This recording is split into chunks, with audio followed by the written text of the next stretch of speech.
നമുക്ക് ഒരു വചനം പറഞ്ഞ് പ്രാർത്ഥിക്കാം. വിശുദ്ധ മത്തായിയുടെ സുവിശേഷം 11-ാം അധ്യായം 12-ാമത്തെ തിരുവചനം.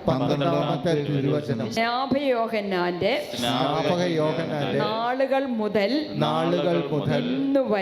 ഇന്നുവരെ സ്വർഗരാജ്യം ബലപ്രയോഗത്തിന് വിഷയമായിരിക്കുന്നു. ബലവാന്മാർ അത് പിടിച്ചടക്കുന്നു. ആമേൻ, ആമേൻ, ആമേൻ.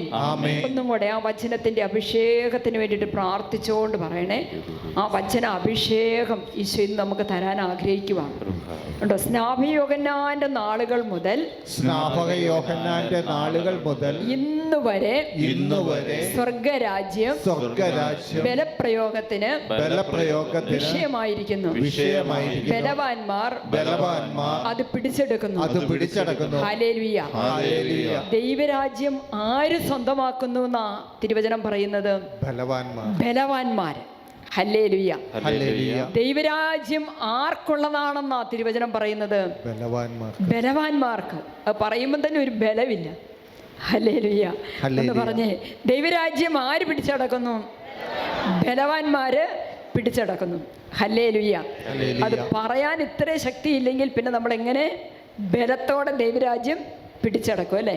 അപ്പൊ ബലപ്രയോഗം, ഒരു ബലപ്രയോഗത്തിന് വിധേയമാണ് ദൈവരാജ്യം എന്ന് പറയുമ്പോൾ പ്രിയപ്പെട്ടവരെ, നമ്മളിങ്ങനെ ചതഞ്ഞിരുന്നാൽ, ഉത്സാഹമില്ലാതിരുന്നാൽ, തീക്ഷ്ണമായി ആഗ്രഹിക്കാതിരുന്നാൽ നമുക്ക് ദൈവരാജ്യത്തിൽ പ്രവേശിക്കാനായിട്ട് സാധിക്കുക. നിങ്ങൾക്ക് തീക്ഷ്ണത ഉള്ളത് കൊണ്ടാണ് ഈ ശക്തമായ ചൂടിൻ്റെ കാലത്ത് എന്തു ചെയ്തു? അതൊന്നും വകവെക്കാതെ ചൂടും മഴയും അതിങ്ങനെ മാറി വന്നുകൊണ്ടിരിക്കും അല്ലേ? കുറച്ച് നാൾ മഴയാണ്, പിന്നെ കുറച്ച് കഴിയുമ്പോൾ വേനൽ, അതിങ്ങനെ വന്നുകൊണ്ടിരിക്കുക. അതിനെ നമ്മൾ വലിയ അതിശയത്തോടെ ഒന്നും കാണേണ്ട കാര്യമില്ല. എന്നാൽ ചിലരൊക്കെ അതൊക്കെ അങ്ങനെയൊക്കെ കാണും. അപ്പം ബലപ്രയോഗം ഈ ലോകത്തിൻ്റെതായ എല്ലാ പ്രത്യേകതകളോടും, ഈ ലോകത്തിൻ്റെതായ എല്ലാ ശക്തികളോടും, ഈ ലോകത്തിൻ്റെതായ എല്ലാ മൂല്യങ്ങളോടും ഒരു ബലപ്രയോഗത്തിന് തയ്യാറാകുന്നവർക്ക് മാത്രമേ ദൈവരാജ്യം സ്വന്തമാക്കാനായിട്ട് സാധിക്കുകയുള്ളൂ. വലത്തേരുയർത്തി ആമേൻ, ഹല്ലേലൂയ, ആമേൻ, ഹല്ലേലൂയ. 1 പത്രോസ് 5:8 നമ്മൾ വായിക്കുന്നുണ്ട്. ആരോടാണ് നമ്മൾ മല്ലടിക്കുന്നത്? ആരോടാണ് നമ്മൾ ബലപ്രയോഗം നടത്തേണ്ടത്? നിങ്ങളുടെ ശത്രുവായ പിശാച്. പറഞ്ഞേ, നിങ്ങളുടെ ശത്രുവായ പിശാച് അലറുന്ന സിംഹത്തെ പോലെ ആരെ വിഴുങ്ങണമെന്ന് അന്വേഷിച്ച് ചുറ്റി നടക്കുന്നു. ആമേൻ, ഹല്ലേലൂയ, ആമേൻ, ഹല്ലേലൂയ. പ്രിയപ്പെട്ടവരെ, പിശാച് ചുറ്റി നടക്കുന്നത് എനിക്ക് തോന്നുന്നു പലപ്പോഴും പുറത്തുള്ളവരുടെ ചുറ്റുമല്ല, നമ്മുടെ ചുറ്റുമാണ്. നമ്മളെയാണ് പിശാചിന് വേണ്ടത്, നമ്മളെയാണ് പിശാചിന് കിട്ടേണ്ടത്. കാരണം നമ്മൾ ദൈവത്തിൻ്റെ മക്കളാണ്, നമ്മൾ ദൈവത്തെ സ്നേഹിക്കുന്നവരാ, ദൈവരാജ്യത്തിന് വേണ്ടി ബലപ്രയോഗം നടത്തി മുന്നോട്ട് പോകുന്നവരാ, ദൈവരാജ്യം ലക്ഷ്യം വെച്ച് മുന്നോട്ട് പോകുന്നവരാ. അപ്പോൾ നമ്മളെ ഏതെങ്കിലും തരത്തിൽ ഒന്ന് വീഴിക്കാൻ, നമുക്ക് പ്രലോഭനങ്ങൾ തരാൻ, നമ്മളെ ദൈവത്തിൽ നിന്ന് അകറ്റാൻ, എല്ലാ തിന്മകൾക്കും നമ്മളെ അടിമപ്പെടുത്താൻ വേണ്ടിയിട്ട് അവസരം ഒരുക്കി തരുവാണ് ആര്? പിശാച്. ഹല്ലേലൂയ. വചനം എന്ന് പറഞ്ഞേ, നിങ്ങളുടെ ശത്രുവായ പിശാച് അലറുന്ന സിംഹത്തെ പോലെ. എങ്ങനെയാ വരുന്നത്? അലറുന്ന സിംഹത്തെ പോലെ. ഒന്ന് മനസ്സിൽ കണ്ടു നോക്കിയേ, നമ്മുടെ നേരെ അലറുന്ന ഒരു സിംഹം വന്നാൽ എന്താണല്ലേ അവസ്ഥ? എന്തു ചെയ്യും? അവിടെ നിന്ന് കൊടുക്കുവോ? ഇല്ല, ഓടി രക്ഷപ്പെടും. അവിടെ നമ്മൾ ബലവാന്മാരാണെങ്കിലേ നമുക്ക് ഓടി രക്ഷപ്പെടാൻ പറ്റുള്ളൂ. ഇതുപോലെ ഈ ലോകത്തിൻ്റെതായ എല്ലാ തിന്മകളിൽ നിന്നും ഓടി അകലണമെങ്കിൽ എന്ത് സംഭവിക്കണം? നമ്മളൊക്കെ ശക്തരായി മാറണം, ബലവാന്മാരായി മാറണം. അതാണ് വചനം പറയുന്നത്. ഒന്നും കൂടെ പറഞ്ഞേ, നിങ്ങളുടെ ശത്രുവായ പിശാച് അലറുന്ന സിംഹത്തെ പോലെ ആരെ വിഴുങ്ങണമെന്ന് അന്വേഷിച്ച് ആരെ വിഴുങ്ങണമെന്ന് അന്വേഷിച്ച് ചുറ്റി നടക്കുന്നു.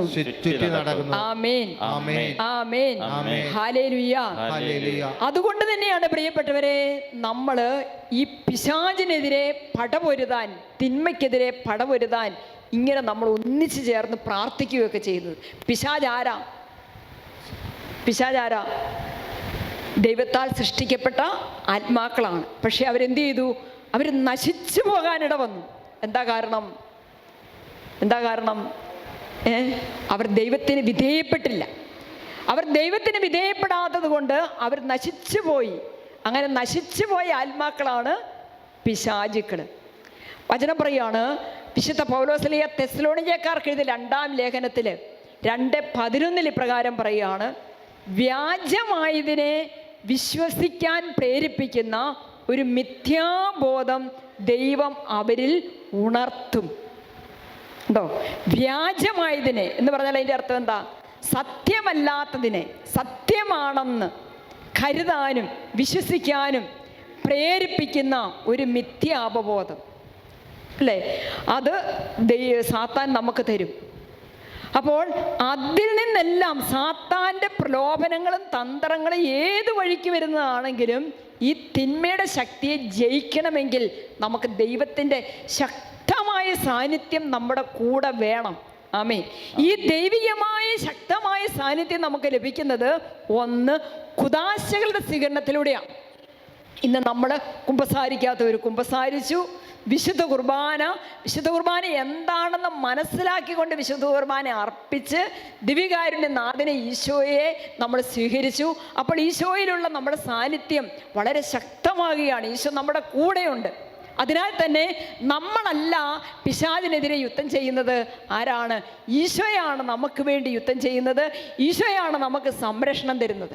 ആമേൻ, ആമേൻ, ഹല്ലേലൂയ. ഉറക്കെ പറഞ്ഞേ ആമേൻ, ഹല്ലേലൂയ, ആമേൻ, ഹല്ലേലൂയ. അതുകൊണ്ട് പ്രിയപ്പെട്ടവരെ, എന്തെങ്കിലും മിഥ്യാബോധം, ദൈവമില്ലാത്ത, ദൈവത്തിൽ വിശ്വസിക്കേണ്ട ആവശ്യമില്ല, ദൈവത്തിന് എന്താണ് ചെയ്യാൻ പറ്റുന്നത് എന്നൊക്കെയുള്ള ചിന്തകളൊക്കെ നമ്മുടെ ഉള്ളിലുണ്ടെങ്കിൽ അതൊക്കെ നമ്മൾ എടുത്തു മാറ്റണം. ഈ അവസാന നാളുകളിൽ നമുക്കറിയത്തില്ലെങ്കിലും പിശാചിനറിയാം ഇത് അവസാന നാളുകളാണ്. ഈ അവസാന നാളുകളിൽ പിശാച് ഏറ്റവും കൂടുതൽ പ്രവർത്തിക്കുന്ന എവിടെയാണെന്നറിയാവോ? നമ്മുടെ വിശ്വാസ ജീവിതത്തിലാണ്. കാരണം നമ്മുടെ വിശ്വാസത്തെ തകർത്താൽ പിന്നെ നമ്മുടെ ഏത് വഴിക്കും പിശാചിന് കൊണ്ടുപോകാം. ഏത് വഴിക്കും കൊണ്ടുപോകാം. എപ്പോഴാണ് നമ്മുടെ വിശ്വാസം തകരുന്നത്?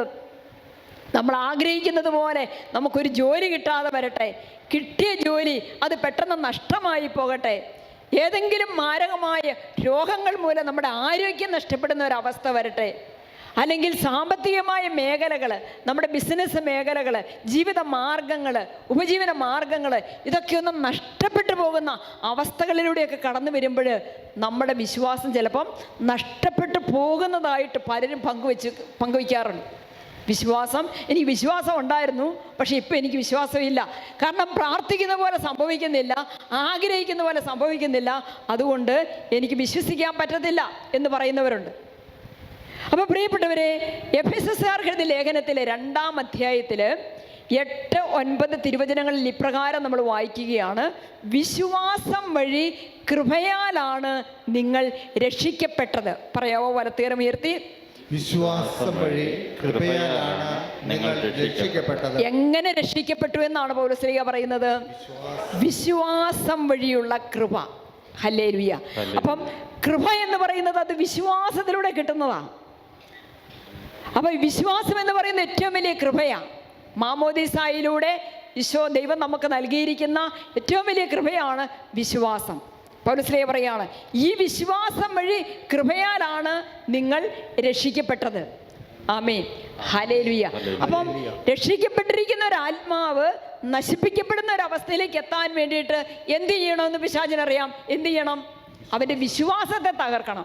വിശ്വാസത്തെ തകർക്കണമെങ്കിൽ എന്ത് ചെയ്യണമെന്ന് സാത്താൻ അറിയാം. എന്ത് ചെയ്യണം?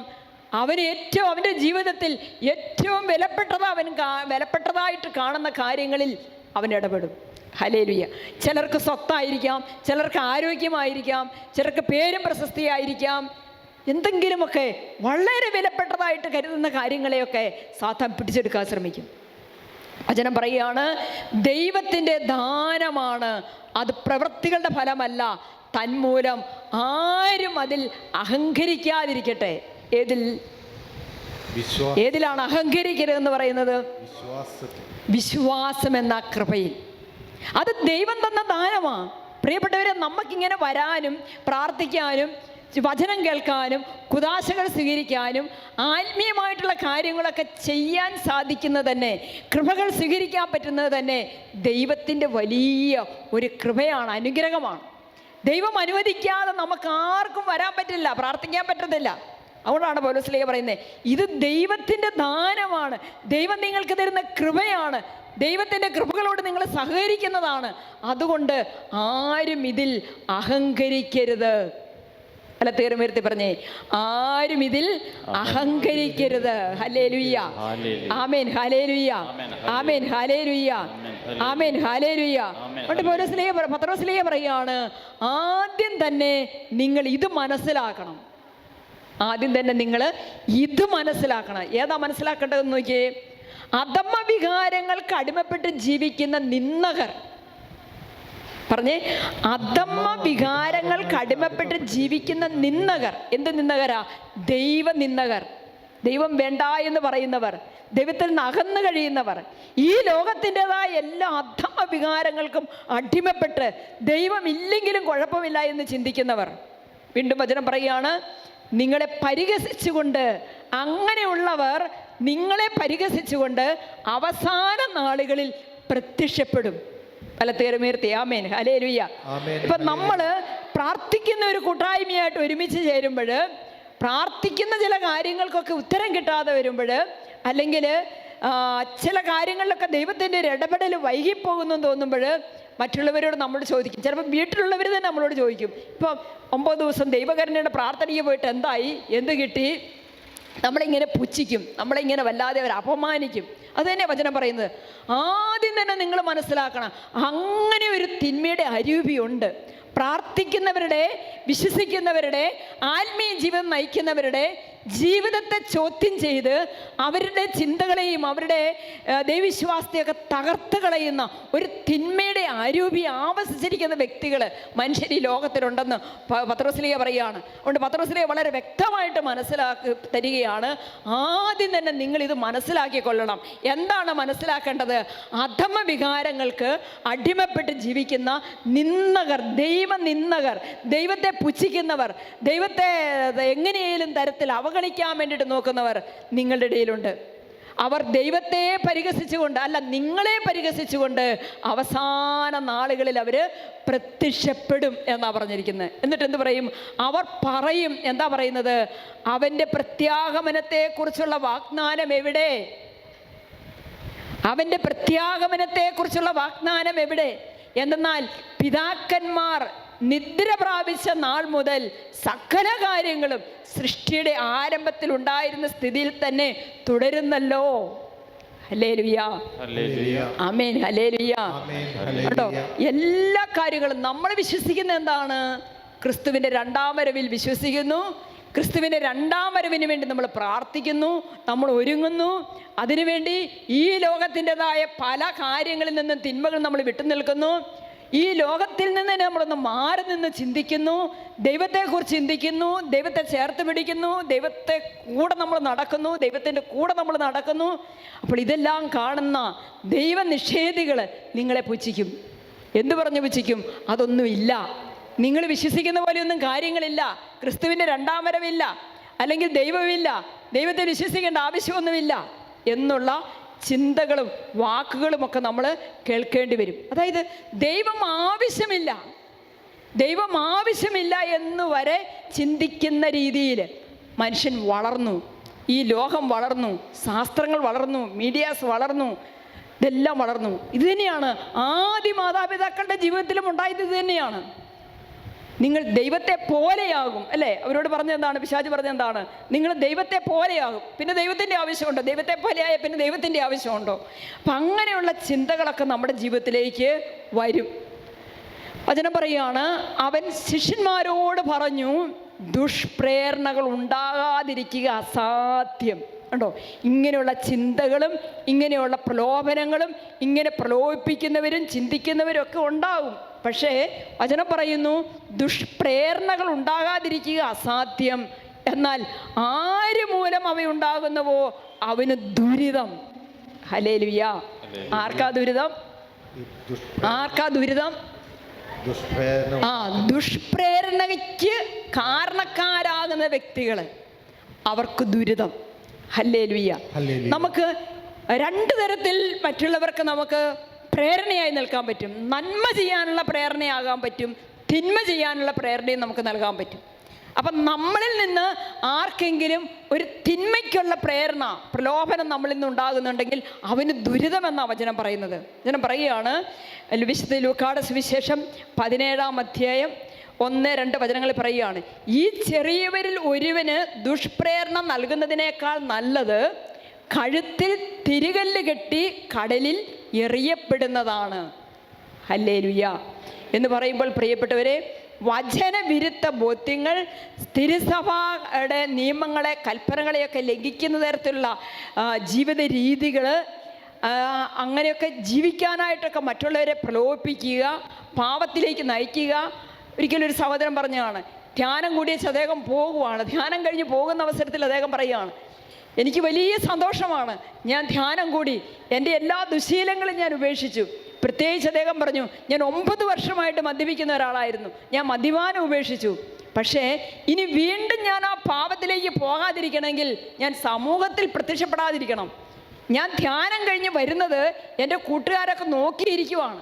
ഒരു ദിവസം പോലും എൻ്റെ ധ്യാനത്തിൻ്റെ അരൂപിയിൽ മുന്നോട്ട് പോകാൻ ഇടവരാത്ത രീതിയിൽ വീണ്ടും മദ്യപിപ്പിക്കാനും പുകവലിപ്പിക്കാനും മയക്കുമരുന്നിനെ അടിമപ്പെടുത്താനും ഒക്കെ വലിയൊരു സൈന്യം, കൂട്ടുകാർ തന്നെ ഇതിനു വേണ്ടിയിട്ട് എപ്പോഴും കിണഞ്ഞ് പരിശ്രമിച്ചുകൊണ്ടിരിക്കുകയാണ്. എന്നിട്ട് അദ്ദേഹം പറയുകയാണ്, ഞാൻ ഇതിനു മുൻപും ധ്യാനം കൂടിയിട്ടുണ്ട്. 2-3 മാസമൊക്കെ ഞാൻ ബലപ്രയോഗത്തോടെ തന്നെ കൂട്ടുകാരിൽ നിന്നും ആ മദ്യപാനത്തിൻ്റെയൊക്കെ സാഹചര്യങ്ങളിൽ നിന്നൊക്കെ ഞാൻ അകന്നു നിൽക്കും. പിന്നെ ഞാൻ അറിയാതെ അതിൽ വീണ്ടും വീണു പോകുമെന്ന് ഉണ്ടോ?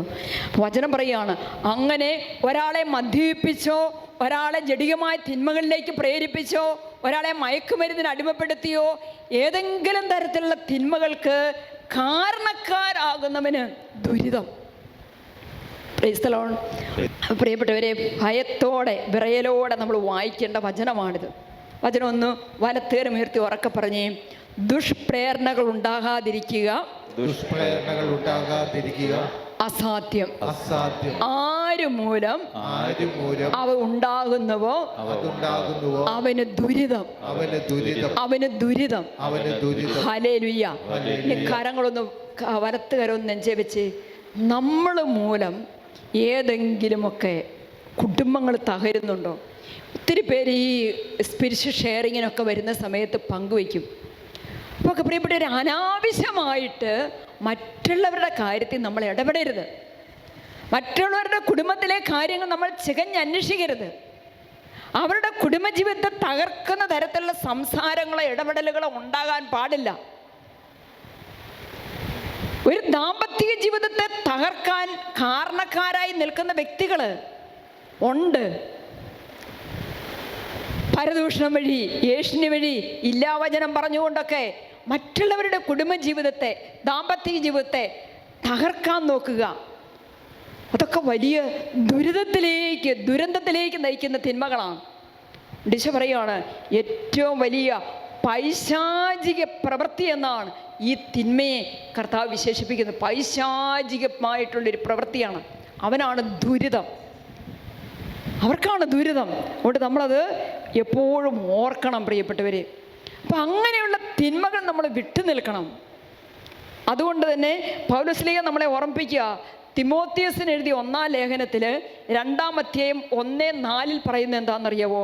ഇങ്ങനെയുള്ള തിന്മകൾ ശക്തി പ്രാപിക്കാതിരിക്കാൻ വേണ്ടി, ഈ പൈശാചിക തിന്മകൾ നമ്മുടെ കുടുംബങ്ങളെയും ദേശത്തെയും രാജ്യത്തെയും ഒക്കെ നശിപ്പിക്കാതിരിക്കാൻ വേണ്ടി പൗലോസ്ലീഹ പറയുകയാണ്, എല്ലാവർക്കും വേണ്ടി അപേക്ഷകളും യാചനകളും മധ്യസ്ഥ പ്രാർത്ഥനകളും ഉപകാരസ്മരണകളും അർപ്പിക്കണമെന്ന് ഞാൻ ആദ്യമേ തന്നെ ആഹ്വാനം ചെയ്യുന്നു. ആമേൻ. ഹല്ലേലൂയ. ഹല്ലേലൂയ. വലത്തുകരം ഉയർത്തി ആമേൻ ഹല്ലേലൂയ. സ്വരമുയർത്തി ആമേൻ ഹല്ലേലൂയ. ആമേൻ. അപ്പോൾ മധ്യസ്ഥ പ്രാർത്ഥനയ്ക്ക് ഒരുപാട് ശക്തിയുണ്ട്. ഒരു വ്യക്തി ഇതുപോലുള്ള തിന്മയുടെ ബന്ധനത്തിൽ കഴിയുകയാണെങ്കിൽ, പരദൂഷണം നടത്തുന്ന ഒരു വ്യക്തി, അല്ലെ ഏഷ്ണി പറയുന്ന ഒരു വ്യക്തി, അല്ലെ മദ്യപിക്കുന്ന ഒരു വ്യക്തി, അല്ലെ കുടുംബ കലഹത്തിന് കാരണമായിട്ട് പ്രവർത്തിക്കുന്ന ഒരു വ്യക്തി, ഇവരെയൊക്കെ നമ്മളുടെ അറിവിലേക്ക് കടന്നു വന്നു കഴിയുമ്പോൾ നമ്മളും അതിൻ്റെതായ ഫലങ്ങളൊക്കെ അനുഭവിച്ചു തുടങ്ങുമ്പോൾ, നമ്മുടെ കുടുംബത്തിൻ്റെ തകർച്ചയ്ക്ക് ചില വ്യക്തികൾ കാരണക്കാരായി മാറുമ്പോൾ, പരസ്പര സ്നേഹത്തിലും ഐക്യത്തിലും ജീവിച്ചുകൊണ്ടിരുന്നവരെ ഭിന്നിപ്പിച്ച് അകറ്റുമ്പോൾ, ശത്രുത ഉളവാക്കുമ്പോൾ, അതിന് കാരണക്കാരായ വ്യക്തികളെയൊക്കെ നമ്മൾ കണ്ടുപിടിക്കുമ്പോൾ നമ്മൾ എന്താ ചെയ്യേണ്ടത്? നമ്മൾ പകരം വീട്ടാൻ പോകുകയല്ല ചെയ്തത്. എങ്കിൽ ഞാനും കാണിച്ചു തരാം, അവൻ്റെ കുടുംബത്തെ ഞാൻ തകർക്കും. അങ്ങനെയല്ല ചെയ്യേണ്ടത്. പൗലോസ്ലീഹ പറയുകയാണ്, നിങ്ങൾ ചെയ്യേണ്ടത് എന്താണ്? നിങ്ങൾ എല്ലാവർക്കും വേണ്ടി പറഞ്ഞേ, എല്ലാവർക്കും വേണ്ടി, സ്വരം ഉയർത്തി പറഞ്ഞേ, എല്ലാവർക്കും വേണ്ടി അപേക്ഷകളും യാചനകളും മധ്യസ്ഥ പ്രാർത്ഥനകളും ഉപകാര സ്മരണകളും അർപ്പിക്കണമെന്ന് ഞാൻ ആദ്യമേ തന്നെ ആഹ്വാനം ചെയ്യുന്നു. ആമേൻ. എന്നിട്ട് പൗലോസ്ലീഹ കൂടി ചേർക്കുകയാണ്, എല്ലാ ഭക്തിയിലും വിശുദ്ധിയിലും ശാന്തവും സമാധാനപൂർണമായ ജീവിതം നയിക്കാൻ നമുക്ക് എന്ത് ചെയ്യണം? വിശുദ്ധിയിൽ ജീവിക്കണം, ഭക്തിയിൽ ജീവിക്കണം, ശാന്തിയിൽ ജീവിക്കണം, സമാധാനത്തിൽ ജീവിക്കണം. എല്ലാ ഭക്തിയിലും വിശുദ്ധിയിലും ശാന്തവും സമാധാനപൂർണമായ ജീവിതം നയിക്കാൻ നമുക്കിടയാകത്തക്ക വിധം രാജാക്കന്മാർക്ക് വേണ്ടിയും ഉന്നത സ്ഥാനീയർക്ക് വേണ്ടിയിട്ടും ഇപ്രകാരം തന്നെ നമ്മൾ ചെയ്യണം. ഹല്ലേലൂയ. ഇന്ന് പല രാജ്യങ്ങളും തമ്മിൽ യുദ്ധത്തിലൊക്കെ ഏർപ്പെട്ടുകൊണ്ടിരിക്കുന്ന ഈ കാലഘട്ടത്തിൽ, അതിൻ്റെ ദുരന്ത ഫലങ്ങൾ നമ്മൾ അനുഭവിച്ചുകൊണ്ടിരിക്കുന്ന ഈ കാലഘട്ടത്തിൽ നമ്മളെ കണ്ണടച്ചിരിക്കരുത്. പിന്നെ എന്ത് ചെയ്യണം? പൗലോസ്ലീഹയുടെ ഈ ആഹ്വാനം നമ്മൾ സ്വീകരിക്കണം. എന്ത് ചെയ്യാനാ പൗലോസ്ലീഹ പറയുന്നത്? നിങ്ങളുടെ രാജ്യത്ത് സമാധാനം വേണോ? എന്ത് ചെയ്യണം? സ്വസ്ഥമായിട്ട് ജീവിക്കണമെങ്കിൽ എന്ത് ചെയ്യണം?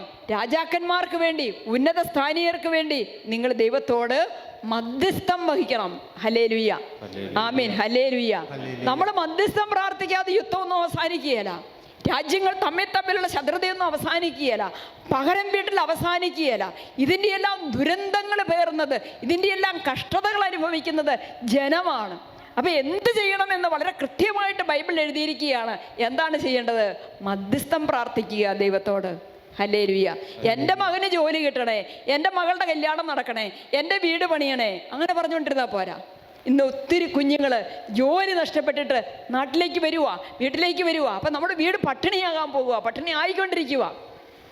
അപ്പം അവരായിരിക്കുന്ന രാജ്യങ്ങളിൽ ദൈവത്തിൻ്റെ ശാന്തിയും സമാധാനമൊക്കെ ഉണ്ടാകണം. അവിടെ കുഞ്ഞുങ്ങൾക്ക് സമാധാനമായിട്ട് അവർക്ക് കിട്ടിയിരിക്കുന്ന ജോലിയൊക്കെ ചെയ്ത് മുന്നോട്ട് പോകാൻ പറ്റണമെങ്കിൽ ആ രാജ്യത്തിന് വേണ്ടി പ്രാർത്ഥിക്കണം, അതിൻ്റെ ഭരണകർത്താക്കൾക്ക് വേണ്ടി പ്രാർത്ഥിക്കണം. അതാ പൗലോസ്ലീഹ നമുക്ക് തരുന്ന നിർദ്ദേശം. എന്നിട്ട് വീണ്ടും പൗലോസ്ലീഹ കൂട്ടിച്ചേർക്കുകയാണ്, ഇത് ഇങ്ങനെ ചെയ്താൽ എന്ത് സംഭവിക്കുമെന്ന് പറയുന്നത്? ഉത്തമവും നമ്മുടെ രക്ഷകനായ ദൈവത്തിന് മുമ്പിൽ സ്വീകാര്യവും എത്രേ. ഹല്ലേലൂയ. നമ്മളിവിടെ ഇരുന്ന് ജർമ്മനിക്ക് വേണ്ടി പ്രാർത്ഥിച്ചാൽ ഫലം ഉണ്ടാകുമോ? നമ്മളിവിടെ ഇരുന്ന് അമേരിക്കയ്ക്ക് വേണ്ടി പ്രാർത്ഥിച്ചാൽ ഫലം ഉണ്ടാകുമോ? നമ്മളിവിടെ ഇരുന്ന് ഇറാന് വേണ്ടി പ്രാർത്ഥിച്ചാൽ ഫലം ഉണ്ടാകുമോ? അതിൻ്റെ ഭരണകർത്താക്കൾക്ക് വേണ്ടി പ്രാർത്ഥിച്ചാൽ ഫലം ഉണ്ടാകുമോ? പരിശുദ്ധാത്മാവ് അവിടെ എത്തുമോ? പരിശുദ്ധാത്മാവ് അവിടെ പ്രവർത്തിക്കുമോ? ഉറപ്പാണ്. ഹല്ലേലൂയ. ഇത് ഇങ്ങനെ ചെയ്യുന്നത് വളരെ ഉത്തമമായ, ദൈവത്തിന് മുമ്പിൽ വളരെ സ്വീകാര്യമായ ശുശ്രൂഷയാണെന്നാണ് പൗലോസ്ലീഹ നമ്മളെ ഓർമ്മപ്പെടുത്തുന്നത്. അതുകൊണ്ട് പ്രിയപ്പെട്ടവരെ, വചനം പറയുകയാണ്, റോമാക്കാർക്ക് എഴുതിയ ലേഖനത്തിൽ 8-ാം അധ്യായം 34-ാമത്തെ വചനത്തിൽ ഇപ്രകാരം നമ്മൾ വായിക്കുക, മരിച്ചവനെങ്കിലും ഉത്ഥാനം ചെയ്തവനും. യേശുക്രിസ്തു നമുക്ക് വേണ്ടി മരിച്ചു, പക്ഷെ എന്ത് ചെയ്തു? ഉത്ഥാനം ചെയ്തു. പിന്നെ എന്താ ചെയ്യുന്നത്? ദൈവത്തിൻ്റെ വലത്ത് ഭാഗത്തിരുന്ന് നമുക്ക് വേണ്ടി മധ്യസ്ഥം വഹിക്കുന്നവനുമായ ക്രിസ്തു, യേശു ക്രിസ്തു തന്നെ.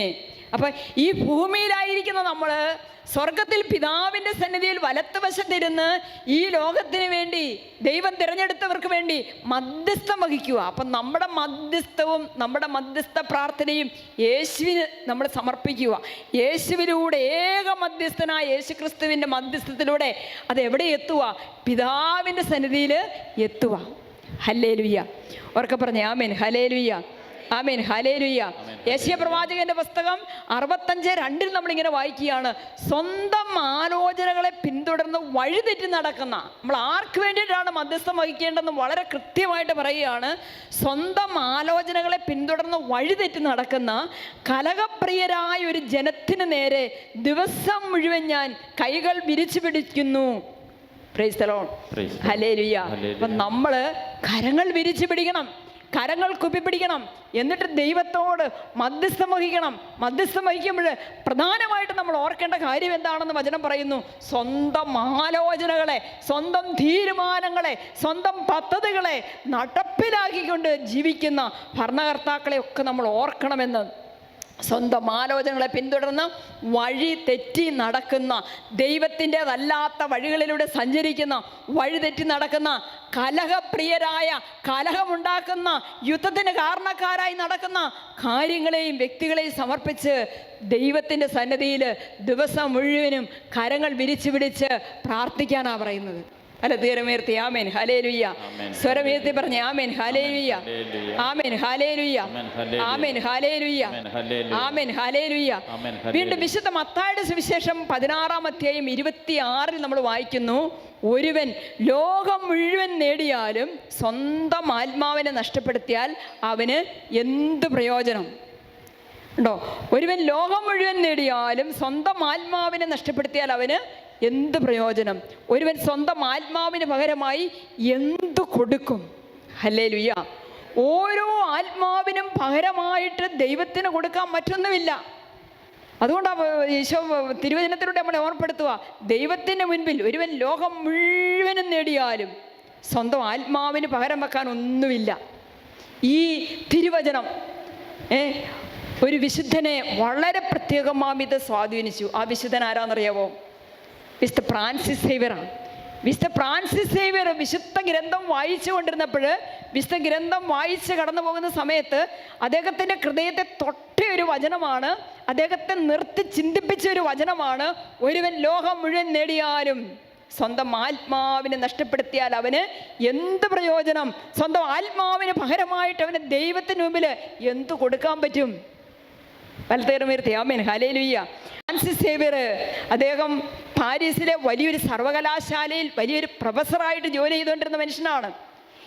തനിക്കുണ്ടായിരുന്ന ജോലിയും സ്ഥാനമാനങ്ങളും ഉയർച്ചകളും ഉന്നതിയും എല്ലാം ഉപേക്ഷിച്ചിട്ട് പരിപൂർണമായിട്ട് ദൈവത്തിന് വേണ്ടിയിട്ട് ജീവിതം സമർപ്പിച്ചിട്ട്, ആത്മാക്കളെ തരിക, എനിക്ക് അത് മതി, ആത്മാക്കളെ തരിക, എനിക്ക് അത് മതി എന്ന് പറഞ്ഞ് ലോകം മുഴുവൻ ചുറ്റിക്കറങ്ങിയ, ഓടി നടന്ന വലിയ തീക്ഷ്ണമതിയായ ഒരു പ്രേക്ഷിതനായിട്ട് ഈ ഫ്രാൻസിസ് സേവ്യർ രൂപാന്തരപ്പെടുകയാണ് ചെയ്തത്. വലത്തേറുമേർത്തി amen hallelujah, amen hallelujah, amen hallelujah. അതുപോലെ ബിഷപ്പ് ഫുൾട്ടൺ ജംഗ്ഷൻ പറയുകയാണ്, ദൈവം ത്രാസിൻ്റെ ഒരു തട്ടിൽ ആത്മാവിനെയും മറ്റേ തട്ടിൽ ലോകത്തെയും വെച്ച് തൂക്കി നോക്കിയപ്പോൾ ഏറ്റവും കൂടുതൽ തൂക്കമുള്ളതായിട്ട് കണ്ടത് ഈ ആത്മാവിനെ വെച്ച ത്രാസിലാണെന്നാണ് പറയുന്നത്. ആമേൻ. എന്ന് പറയുമ്പോൾ ഈ ലോകത്തിന് മുഴുവനുമുള്ള വിലയേക്കാളും, ലോകത്തിലുള്ള എന്തിനേക്കാളും, ലോകം മുഴുവനേക്കാളും വിലയുള്ളത് എന്താണ്? ഒരാത്മാവാണ്.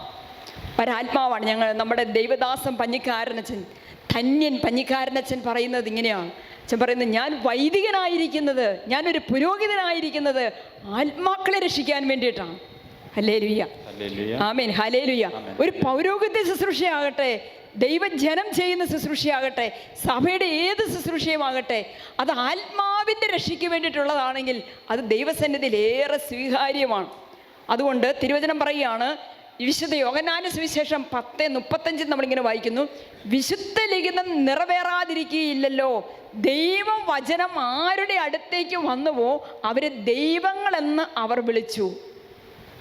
ദൈവവചനം ആരുടെ അടുത്തേക്ക് വന്നുവോ അവര് ദൈവങ്ങളെന്നവൻ വിളിച്ചു. ദൈവവചനം ആരുടെ അടുത്തോട്ടാ വന്നത്?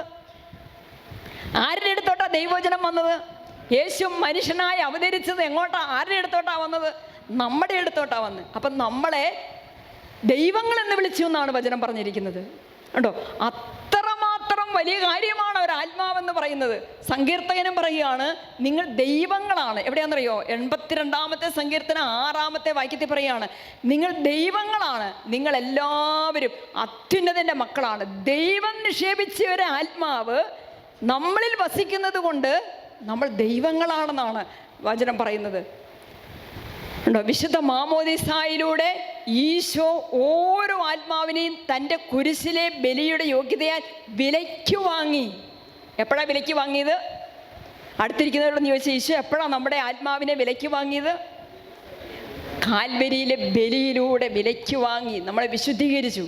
അതുകൊണ്ടാണ് പൗലോസ്ലീഹ എടുത്തു പറയുകയാണ്. പൗലോസ്ലീഹ കൊറിന്തോസുകാർക്ക് എഴുതിയ 1-ാം ലേഖനത്തിൽ 6-ാം അധ്യായം 19-20 പറയുകയാണ്, നിങ്ങൾ നിങ്ങളുടെ സ്വന്തമല്ല, നിങ്ങളുടെ സ്വന്തമല്ല, നിങ്ങൾ ഈ ലോകത്തിൻ്റെ സ്വന്തമല്ല, നിങ്ങൾ പിശാചിൻ്റെ സ്വന്തമല്ല, പിന്നെ നിങ്ങൾ ആരുടേതാണ്? നിങ്ങൾ വിലയ്ക്ക് വാങ്ങപ്പെട്ടവരാണ്. Hallelujah, hallelujah. എങ്ങനെയുള്ള വില? ജീവന്റെ വില, ഈശോയുടെ രക്തത്തിൻ്റെ വില, ഈശോയുടെ ജീവന്റെ വില. അങ്ങനെയാണ് ഈശോ നമ്മളെ സ്വന്തമാക്കിയത്. ആകയാൽ നിങ്ങളുടെ ശരീരത്തിൽ ദൈവത്തെ മഹത്വപ്പെടുത്തുവിൻ. ഈ ആത്മാവ്, ദൈവത്തിൻ്റെ ആത്മാവ്, ദൈവം നിക്ഷേപിച്ച ആത്മാവ് നമ്മുടെ ശരീരത്തിൽ കുടകൊള്ളുന്നതിനാൽ നമ്മളെ ദൈവം അത്രമാത്രം മഹത്വതയോടെ വിലപ്പെട്ടവരായിട്ടാണ്, മഹത്വമുള്ളവരായിട്ടാണ് ദൈവം നമ്മളെ കാണുന്നത്. അതുകൊണ്ട് പ്രിയപ്പെട്ടവരെ, യോഹന്നാന്റെ സുവിശേഷത്തിൽ 3-ാമത്തെ അധ്യായത്തിൽ അതുകൊണ്ടാണ് 16-ാമത്തെ വാക്യത്തിൽ പറയുന്നത്, എന്തെന്നാൽ അവനിൽ വിശ്വസിക്കുന്ന ഒരുവനും എന്ത് ചെയ്യല? നശിച്ചു പോവുകയില്ല. കാരണം വില കൊടുത്ത് ദൈവം നമ്മളെ സ്വന്തമാക്കിയിരിക്കുക. നിത്യജീവൻ പ്രാപിക്കുന്നതിന് വേണ്ടി, നമ്മൾ ആരും നശിച്ചു പോകാതെ നിത്യജീവൻ പ്രാപിക്കുന്നതിന് വേണ്ടി ദൈവം അതിനുള്ള കാര്യങ്ങളെല്ലാം ചെയ്തു വെച്ച് തൻ്റെ പുത്രനെ നമുക്ക് നൽകി. ആമേൻ, ഹല്ലേലൂയ. സ്വരം ഉയർത്തി പറഞ്ഞേ ആമേൻ, ഹല്ലേലൂയ, ആമേൻ, ഹല്ലേലൂയ. വിശുദ്ധ അമ്മ ത്രേസ്യ പറയുന്ന വാക്കുകൾ വളരെ ഹൃദയസ്പർശിയാണ്. വിശുദ്ധ അമ്മ ത്രേസ്യ പറയാണ്, ഒരാത്മാവിൻ്റെ അതീവ സൗന്ദര്യത്തിനും കഴിവുകൾക്കും സാദൃശ്യമായി യാതൊന്നും കണ്ടെത്തുവാൻ എനിക്ക് കഴിയുകയില്ല. ദൈവഛായയിൽ അത് ഉണ്ടാക്കപ്പെട്ടിരിക്കുന്നു എന്നത് അതിൻ്റെ മഹോന്നതമായ ശ്രേഷ്ഠതയും അഴകും വെളിപ്പെടുത്തുന്നു. ഹല്ലേലൂയ. ഒരാത്മാവിനെ കുറിച്ചുള്ള വിശുദ്ധ അമ്മ ത്രേസ്യയുടെ വാക്കുകളാണത്. അതുപോലെ തന്നെ പ്രിയപ്പെട്ടവരെ, തിരുവചനത്തിൽ നമ്മൾ കാണുകയാണ്, യാക്കോസ്ലീഹയുടെ ലേഖനത്തിൽ 5-ാമത്തെ അധ്യായത്തിൽ 19-20 വചനങ്ങൾ ഇപ്രകാരമാണ്. നിങ്ങളും കൂടെ ഉറക്ക വരത്തേർ ഉയർത്തി പറയണമേ. എൻ്റെ സഹോദരരെ, പറഞ്ഞ്, എൻ്റെ സഹോദരരെ, നിങ്ങളിൽ ഒരാൾ സത്യത്തിൽ നിന്ന് വ്യതിചലിക്കുകയും അവനെ വേറൊരാൾ തിരിച്ചു കൊണ്ടുവരികയും ചെയ്യുന്നെങ്കിൽ പാപിയെ തെറ്റായ മാർഗത്തിൽ നിന്ന് പിന്തിരിപ്പിക്കുന്നവൻ തൻ്റെ ആത്മാവിനെ മരണത്തിൽ നിന്ന് രക്ഷിക്കുകയും തൻ്റെ നിരവധിയായ പാപങ്ങൾ തുടച്ചു മാറ്റുകയും ചെയ്യുന്നുവെന്ന് നിങ്ങൾ അറിഞ്ഞുകൊള്ളുവിൻ. ആമേൻ, ആമേൻ. ഈ വചനം വ്യാഖ്യാനിക്കേണ്ട ആവശ്യമേ ഇല്ല. ഈ വചനത്തിൻ്റെ അർത്ഥം മനസ്സിലായോ? എന്താ യാക്കോസ്ലീഹ പറയുന്നത്? അതായത് നമ്മുടെ ആത്മരക്ഷ കാലേ കൂട്ടി നിശ്ചയിച്ചു കഴിഞ്ഞിരിക്കുക. എപ്പോഴാണ് നമ്മൾ രക്ഷപ്പെടുമെന്നുള്ളത് ഉറപ്പാക്കുക? എപ്പോഴാണ് ദൈവത്തിന് ഏറ്റവും വിലപ്പെട്ട ഒരാത്മാവിനെ നമ്മൾ നേടിയെടുത്തിട്ടുണ്ടെങ്കിൽ, മറ്റൊരാത്മാവിൻ്റെ രക്ഷയ്ക്ക് വേണ്ടി നമ്മൾ ഒരു ഉപകരണമായി തീർന്നിട്ടുണ്ടെങ്കിൽ നമ്മുടെ ആത്മാവിൻ്റെ രക്ഷ ഉറപ്പാണെന്ന്. Hallelujah, hallelujah.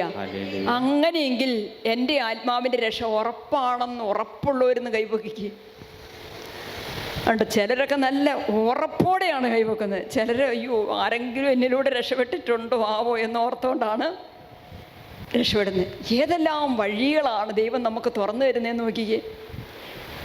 പാപത്തിൻ്റെയും തിന്മയുടെയും പിശാചിൻ്റെയും പിടിയിൽപ്പെട്ട് നശിച്ചു പോകാൻ, നിത്യനാശത്തിന് ഇടയായിത്തീരാൻ സാധ്യതയുള്ള ഏതെങ്കിലും ഒരു വ്യക്തിയെ നിന്റെ പ്രാർത്ഥനയിലൂടെ, നിന്റെ പരിശ്രമത്തിലൂടെ, നിന്റെ ഇടപെടലിലൂടെ യേശുവിലേക്ക് കൊണ്ടുവരാൻ പറ്റിയിട്ടുണ്ടെങ്കിൽ, നല്ല കുമ്പസാരം നടത്താൻ പറ്റിയിട്ടുണ്ടെങ്കിൽ, ആ വ്യക്തി രക്ഷപ്പെടാൻ ഇടവന്നിട്ടുണ്ടെങ്കിൽ അതിൻ്റെ ഫലം ദൈവം നമുക്ക് തരും എന്നാണ്. എന്ത് ഫലമാണ് തരുന്നത്? ഒരു കോടികൾ ഇങ്ങ് തരുമല്ല, ലക്ഷങ്ങൾ തരുമല്ല, 10,000 തരുമല്ല, പിന്നെ എന്താ തരുന്നത്? അതിലെല്ലാം വിലപ്പെട്ട ഒരു കാര്യമാണ് ദൈവം നമുക്ക് തരുന്നത്. എന്താണ്? എൻ്റെ ആത്മാവിൻ്റെ രക്ഷ. ഹല്ലേലൂയ. അതുകൊണ്ട് പ്രിയപ്പെട്ടവരെ, നമ്മുടെ ആത്മാവിൻ്റെ രക്ഷയും മറ്റുള്ളവരുടെ ആത്മാവിൻ്റെ രക്ഷയും ഉറപ്പുവരുത്തിക്കൊണ്ടുള്ള ഒരു ശുശ്രൂഷ ജീവിതത്തിൽ നമ്മളെപ്പോഴും ഏർപ്പെടണം. ആമേൻ, ആമേൻ. ഇനി ഒന്ന് ചിന്തിച്ച് നോക്കിയാൽ, നമ്മളിലൂടെ ആരെങ്കിലും ഈശോയെ അറിയാനിട വന്നിട്ടുണ്ടോ? ഉണ്ടോ? ഉണ്ടോ? എന്നെ മിണ്ടാത്ത നമ്മൾ പറഞ്ഞിട്ട് നമ്മൾ കൂട്ടിക്കൊണ്ട് വന്നിട്ട് ആ വ്യക്തി അനുദപിച്ചു, കുമ്പസാരിച്ചു, ദൈവകരുണയുടെ ശുശ്രൂഷയെ പങ്കെടുത്തു, ഒരു ധ്യാനം കൂടി, പാപ സാഹചര്യം വിട്ടുമാറി, അങ്ങനെ ആ വ്യക്തി അനുഗ്രഹം പ്രാപിച്ചു, കുടുംബം അനുഗ്രഹം പ്രാപിച്ചു. അങ്ങനെയുള്ള അനുഭവങ്ങൾ ഉണ്ടോ? നമ്മളിലൂടെ ആർക്കെങ്കിലും ഉണ്ടോ? ആ വ്യക്തി കാരണമാണ് ഞാൻ രക്ഷപ്പെട്ടതെന്ന് ആരെങ്കിലും നമ്മളെ നോക്കി പറയുമോ? ഒരു ഷെയ്ക്കാൻഡ് കൊടുത്തിട്ട് അടുത്തിരിക്കുന്നവരോട് ചോദിച്ചേ, അങ്ങനെയുള്ള അനുഭവം ഉണ്ടോയെന്ന് ചോദിച്ചേ.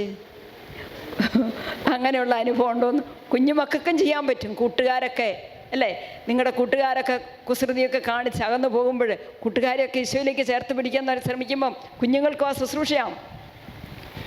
അപ്പം നമ്മുടെ ആ ശുശ്രൂഷയാണ് ഈശോ ആഗ്രഹിക്കുന്നത്. അതുകൊണ്ടാണ് യാക്കോസ്ലീഹ വളരെ ഉറപ്പ് പറയുകയാണ്, പാപത്തിൻ്റെയും തിന്മയുടെയും മ്ലേച്ഛതകളുടെയും ലോകത്തിൻ്റെയും ഒക്കെ അരൂപിക്ക് അടിമപ്പെട്ട് ദൈവത്തിൽ നിന്ന് അകന്ന് കഴിയുന്നവർ നമ്മൾ വഴി ദൈവത്തിലേക്ക് അടുക്കണം. ഹല്ലേലൂയ. ഉറക്കെ പറഞ്ഞേ amen, hallelujah, amen, hallelujah, amen, hallelujah. വിശുദ്ധ അഗസ്റ്റിൻ്റെ വാക്കുകളാണ്, ഒരാത്മാവിനെ രക്ഷിക്കുക വഴി നീ നിൻ്റെ രക്ഷ കാലേ കൂട്ടി ഉറപ്പിച്ചു കഴിഞ്ഞു. വിശുദ്ധ അഗസ്റ്റിൻ പറയുന്ന ഒരാത്മാവിൻ്റെ രക്ഷ. അപ്പം നമ്മൾ പ്രാർത്ഥിക്കാനൊക്കെ പോരുമ്പോൾ വളരെയധികം ബുദ്ധിമുട്ട് അനുഭവിക്കുന്നവരും ഇങ്ങനെയുള്ള ശുശ്രൂഷകളെക്കുറിച്ചൊക്കെ അറിയാത്തവരും അറിഞ്ഞിട്ടില്ലാത്തവരും ഒക്കെ കാണും. അവരുടെയൊക്കെ അടുത്തൊക്കെ ആയിരിക്കും നമ്മൾ താമസിക്കുന്നത്, അല്ലെങ്കിൽ നമ്മൾ ഏതെങ്കിലുമൊക്കെ വിധത്തിൽ അവരുടെ വിഷമങ്ങളൊക്കെ അറിയുന്നുണ്ടാകും. അപ്പം നമുക്ക് അവർക്ക് വേണ്ടിയിട്ട് എന്താ ചെയ്യാൻ പറ്റുന്നത്? നമുക്ക് അവരോട് പറയാൻ പറ്റും, കൂട്ടിക്കൊണ്ടുവരാൻ പറ്റും, അവർ നല്ലൊരു കുമ്പസാരത്തിലേക്കൊക്കെ നയിക്കാൻ പറ്റും. ബാക്കി കൃപകളെല്ലാം ദൈവം പിന്നെ കൊടുത്തോളും. ഹല്ലേലൂയ. സ്വരമിരുത്തി പറഞ്ഞ ആമേൻ, ഹല്ലേലൂയ. ഉറക്കെ പറഞ്ഞ ആമേൻ, ഹല്ലേലൂയ, ആമേൻ, ഹല്ലേലൂയ. വിശുദ്ധ യോഹന്നാന്റെ സുവിശേഷം 7-ാം അധ്യായത്തിൽ നമ്മളൊരു വചനം കാണുന്നുണ്ട്, 37-38. അതും കൂടെ നമുക്ക് വലത്തുകരം ഉയർത്തി ഉറക്കെ പറഞ്ഞ് ആ വചനത്തിൻ്റെ അഭിഷേകം കൂടെ നമുക്ക് സ്വീകരിക്കാം. തിരുനാളിൻ്റെ അവസാനത്തെ മഹാദിനത്തിൽ യേശു എഴുന്നേറ്റ് നിന്ന് ശബ്ദമുയർത്തി പറഞ്ഞു, ആർക്കെങ്കിലും ദാഹിക്കുന്നെങ്കിൽ അവൻ എൻ്റെ അടുക്കൽ വന്നു കുടിക്കട്ടെ. ആമേൻ, ആമേൻ, ആമേൻ. എന്നിട്ട് ഈശോ പറയുകയാണ്, എന്നിൽ വിശ്വസിക്കുന്നവൻ്റെ ഹൃദയത്തിൽ നിന്ന് വിശുദ്ധ ലിഖിതം പ്രസ്താവിക്കുന്നത് പോലെ ജീവജലത്തിൻ്റെ അരുവികൾ ഒഴുകും. ആമേൻ, ആമേൻ. നമുക്ക് ഈ വചനം ഹൃദയത്തിൽ സൂക്ഷിച്ചുകൊണ്ട് നമ്മുടെ ദാഹത്തെ ശമിപ്പിക്കുന്ന പരിശുദ്ധ പരമ ദിവികാരുണ്യത്തിൻ്റെ മുൻപിലേക്ക് ആരാധനയ്ക്കായിട്ട് നമ്മുടെ മനസ്സിനെ ഒന്ന് വിട്ടുകൊടുത്ത് നമുക്കൊന്ന് ഒരുങ്ങാം. വലത്തേരുമുരുത്തി പറ ആമേൻ, ഹല്ലേലൂയ.